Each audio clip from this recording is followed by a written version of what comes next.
Il s'agit en effet de la leçon 5, introduction à l'analyse technique du Forex. Alors, à la leçon 4, nous avons parlé des différents types d'analyse. Nous avons parlé de l'analyse technique. Nous avons parlé de l'analyse fondamentale et l'analyse du sentiment. Ici, dans cette leçon, il sera question d'introduire l'analyse technique du Forex. Il faudrait bien qu'on sache qu'est-ce que c'est que l'analyse technique, en quoi est-ce qu'elle consiste, quels sont les tenants et les aboutissants, qu'est-ce que l'analyse technique peut apporter dans nos prises de décision dans le marché du Forex. Alors, quel est le type d'analyse que je vais choisir lors de mes prises de position dans le Forex? L'introduction en analyse technique va nous présenter à peu près tout ce qui entre en compte dans ce type d'analyse. Vous voyez mon tableau, la leçon 5? Oui, oui, je vois, je vois. Très bien. Alors, introduction à l'analyse technique du Forex. L'analyse technique désigne un ensemble de règles déjà, de techniques et de principes très variés. Là, on peut distinguer deux sous-disciplines dans l'analyse technique. C'est le chartisme et l'analyse mathématique. Alors, le chartisme va constituer une analyse graphique.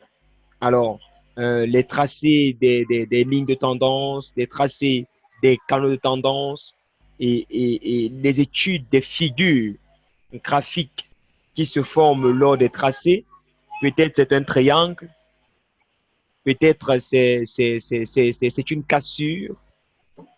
Alors, tout cela va constituer l'analyse chartisme. Tandis que l'analyse mathématique va plutôt faire appel aux signaux de trading donnés par les indicateurs. On parle d'analyse mathématique parce qu'ici, il s'agit des indicateurs. Ce sont les indicateurs qui font l'analyse. Ce sont ces indicateurs qui étudient le marché et puis, ils vous donnent les signaux. Jusqu'ici, je me fais comprendre?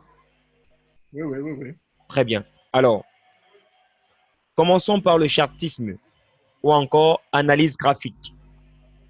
Le chartisme concerne les techniques qui étudient directement les graphiques, en traçant par exemple des droites, c'est-à-dire des supports, des résistances, des lignes de tendance, ou en tentant de repérer des configurations graphiques qui se répètent. Tout de suite, je vais prendre... là, je suis en train d'ouvrir ma plateforme de trading.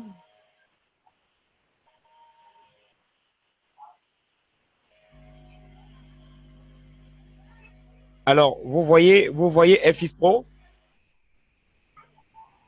Oui. OK. Puisque nous parlons de... bon, je vais fermer. Je vais plutôt prendre iCaption puisque c'est par là que nous commençons. Je prends iCaption. Ça s'ouvre et puis...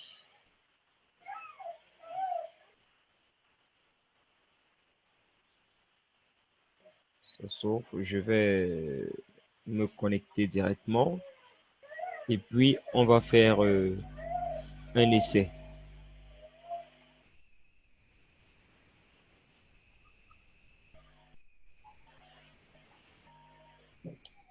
Alors, très bien. iCaption, vous voyez iCaption? Oui, oui. Très bien. Voilà une paire de devises. Supposons ça, c'est l'euro-dollar. C'est vrai que nous sommes samedi aujourd'hui, c'est-à-dire que les marchés sont déjà fermés. Si vous voyez juste au bord de votre écran à droite, Vous verrez là, début et ainsi de suite. Donc, c'est fermé en ce moment.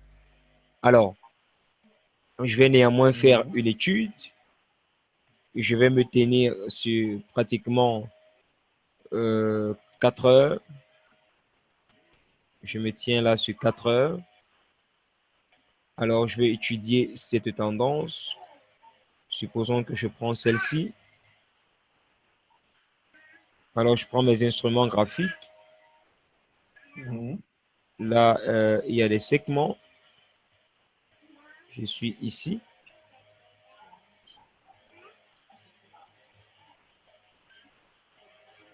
Je suis là.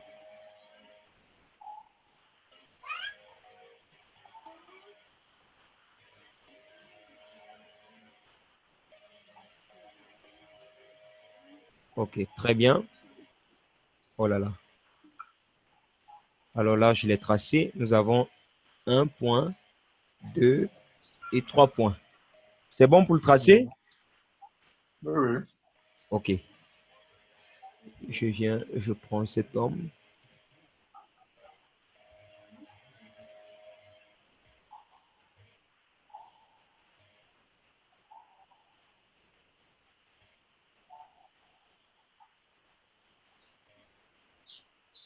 Alors, je l'ai là. J'ai également 1, 2, 3 points et même 4 points. Alors, ça, je peux encore le tirer juste un peu. Ok. Voilà ce que j'ai. Là, il est presque parallèle. Il n'est pas totalement parallèle parce que on voit que l'écart ici est supérieur à l'écart ici. Oui. N'est-ce pas? Alors, ça, c'est une figure. Ça donne une information. Avec les bougies, cette figure vous donne une information, soit une prise de position à la baisse, soit une prise de position à la hausse, en vous donnant une tendance précise.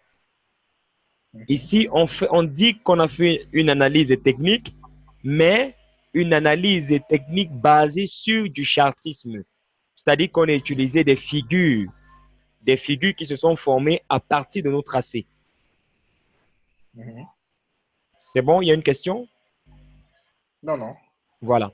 Quelqu'un d'autre pourrait simplement, après avoir fait ça, il prend un autre sermon, il vient là, il fait ce tracé,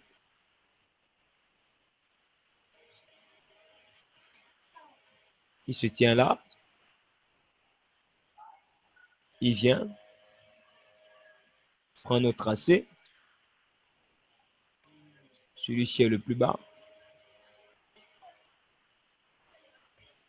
il vient, il se tient là, je vais essayer pour qu'on puisse tracer, très bien, il va se tenir là, celui-ci va aller tout droit pour arriver là. Vous voyez, là, du coup, il y a une autre figure qui vient de se former là. Vous voyez la figure? Et cette figure donne également une autre information.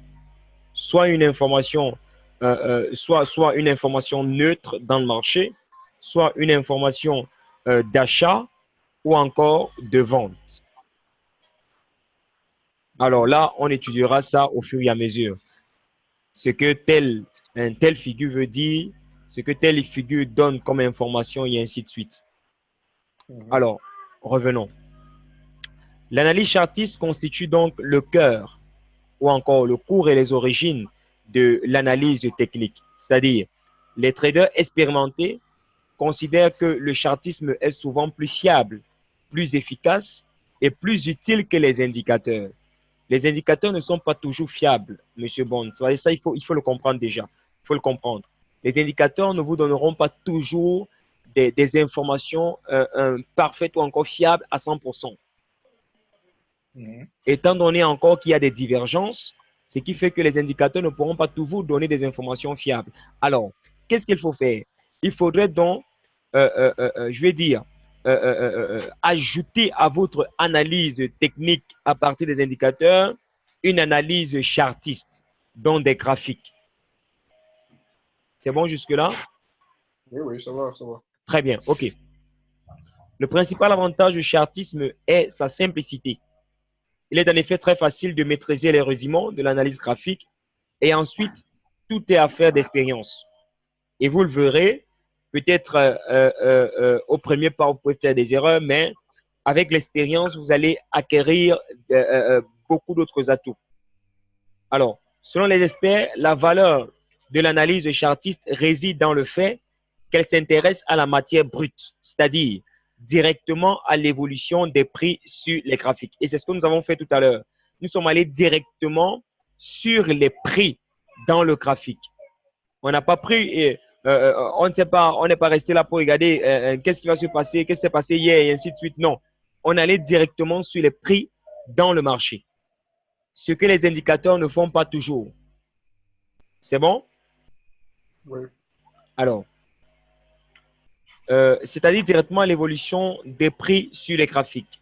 Contrairement aux indicateurs qui passent cette information brute dans des moulinettes mathématiques. Alors, comme pour les raffiner, afin d'en tirer des informations supplémentaires. Par exemple, ici, nous sommes en train d'assister à une hausse, mais il y a une cassure là de la ligne de support. OK? Alors, si j'avais plutôt pris un indicateur, je prends un indicateur de tendance. Je vais peut-être l'appeler, non, prenons un moyen mobile. Alors, je prends la moyenne mobile. La moyenne mobile me dit que les prix sont au-dessus de la moyenne. Oui, puisque ça c'est le prix. Ça, c'est le prix. Il est au-dessus de la moyenne. Et la moyenne mobile semble avoir une légère concavité là. OK?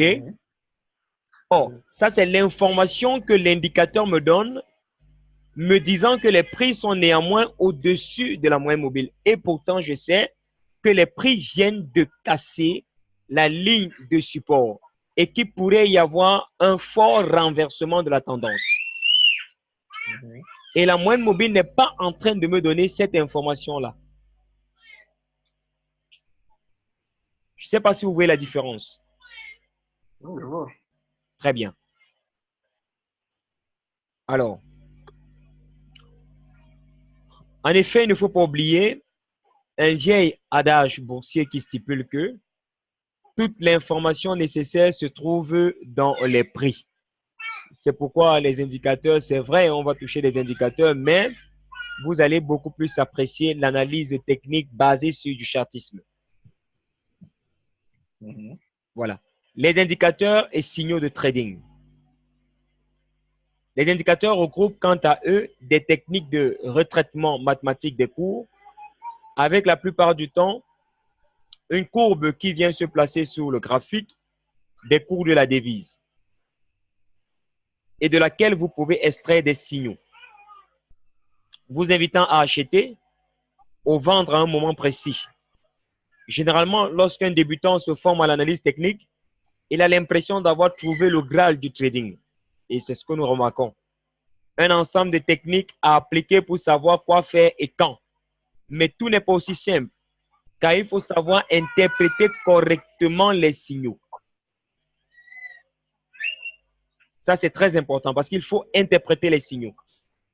Il y a des signaux qu'on néglige, mais il y a des signaux qui sont assez importants qui peuvent aller jusqu'à 50, voire 100 pips la minute. Alors, il faut savoir éliminer les faux signaux, sans compter le fait que l'analyse technique n'est pas une science exacte. Ça, nous le savons. Il y a des erreurs. Rien n'est exact. Il y a toujours des marges d'erreur.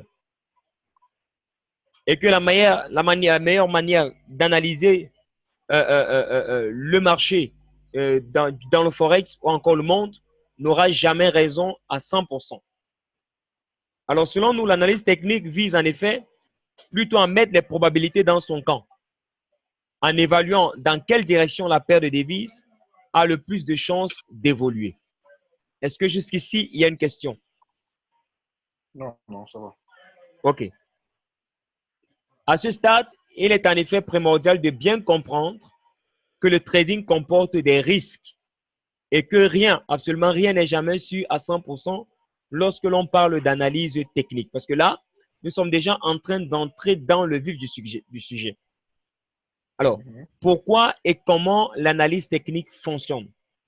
Même si l'analyse technique ne fonctionne pas toujours aussi bien qu'on le souhaiterait, force est de constater que les résultats sont souvent là. Mais pourquoi cela fonctionne? La réponse est selon nous l'auto-réalisation. Parce que, je veux dire, les performances que je produis ne seront pas toujours les performances que vous allez produire à cet instant-ci. OK? Oui, oui. Maintenant, et même si vous prenez de l'expérience, vous allez acquérir de l'expérience, mais on n'aura pas toujours les mêmes performances. Vous pourriez peut-être faire plus que moi ou encore moins que moi. OK? Alors, l'analyse technique et les indicateurs sont en effet connus de tous les traders. Beaucoup de traders utilisent donc en même temps les mêmes techniques et par conséquent voient les mêmes signaux au même moment. Si bien que beaucoup de traders passent les mêmes opérations au même instant et font ainsi eux-mêmes bouger le marché. Parce que nous avons parlé des parties prenantes dans le marché du Forex. Nous intervenons comme des investisseurs particuliers. Alors, lorsque nous prenons une position, cela affecte le cours du marché. Plus il y a des gens qui prennent des positions dans une certaine direction, cela affecte le marché dans cette direction à ce moment donné. Parce que ça aussi, il faut le savoir. OK. Alors, c'est en effet principalement pour cette raison que l'analyse technique fonctionne lorsqu'elle fonctionne. Alors, on va donc pouvoir tirer de précieuses conclusions de ce constat et s'en aider pour savoir pratiquer correctement l'analyse technique. En effet, si l'analyse technique fonctionne par autoréalisation, il faut que les outils que l'on utilise soient très répandus chez les traders. Certains utilisent les RSI comme indicateur, certains utilisent des bandes de Bollinger, certains utilisent des moyennes mobiles, certains utilisent Ishimoku Kenkoyo. C'est vraiment l'objectif ici, ou alors la vision, c'est d'utiliser les mêmes outils que les autres utilisent pour pouvoir sortir avec un certain gain, quoi. Alors, on évitera donc soigneusement les derniers indicateurs à la mode, encore qu'il y en a tellement. Il y a Awezone et beaucoup d'autres qui viennent sortir, qui ne nous servent vraiment à rien. Alors, au calcul parfois obscur, si ce n'est complètement farfelu. Par exemple, je reviens là, sur iCaption. Vous voyez iCaption? iCaption, vous le voyez? Oui, je vois. OK. Je vais prendre un indicateur au niveau du momentum. iCaption vient de sortir un nouvel indicateur.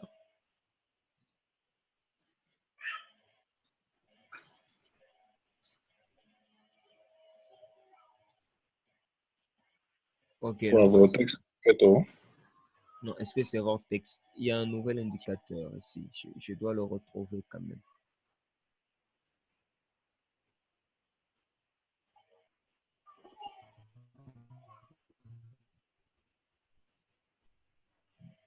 Ah, c'est ça. Voilà l'indicateur qu'ils viennent de mettre en place. En fait, ils disent que Aaron Oscillator a pour objectif de calculer le temps que les prix peuvent, que le cours peut mettre à une certaine période donnée avant de changer de concavité. Mais là, vraiment, voici la seule ligne que nous avons et la ligne d'équilibre 0. Si vous regardez bien, elle est là, la ligne d'équilibre 0. Mais jusqu'ici, on ne comprend pas véritablement ce que ça veut dire, comment est-ce qu'on l'utilise et à quoi il sert. Les calculs qui sont faits ici, nous ne les maîtrisons pas réellement.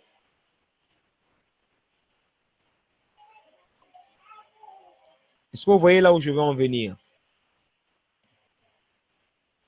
Oui. Voilà. Donc, il y a déjà cette difficulté. Je vois. Voilà. Voilà. OK. C'est dans les vieux pots que l'on fait les meilleures confitures. Ah, ça, on entend toujours parler. Et cela se confirme également en analyse technique et dans le trading. Il est donc également inutile de s'évertuer à trouver des signaux peu visibles qui ne seront repérés que par quelques traders, qui peut être eux-mêmes, hein, peut-être que même ne les suivront pas puisqu'ils sauront que peu de monde va les suivre. Parce qu'en fait, c'est toute cette communauté qui influence le marché. Alors, trois principes doivent donc être retenus avant de commencer à étudier l'analyse technique. Je vais énoncer ces principes. Le premier, toujours utiliser les techniques les plus répandues, dont les plus simples et les plus anciennes, comme les bandes de Bollinger, les RSI, les stochastiques, les moyennes mobiles, le Ishimoku Kenkoyo, le Momentum, Hour Zone, Oscillator. Voilà un peu ce qu'on peut utiliser. C'est bon? Oui, oui. Le deuxième point, toujours privilégier les signaux et les constatations évidentes. Alors, on ne se met pas dans le marché juste parce que, voilà, on a vu cette petite cassure et puis on se dit, OK, c'est bon, il y a eu cette cassure. Allez, je vais directement prendre une position à la baisse. Non, non, non, non, non, non, non. Non, non. Il faut être vraiment très patient. OK. Troisième point, être conscient que derrière l'analyse technique, on retrouve la nature humaine, c'est-à-dire par essence imprévisible, dont rien n'est jamais sûr à 100%.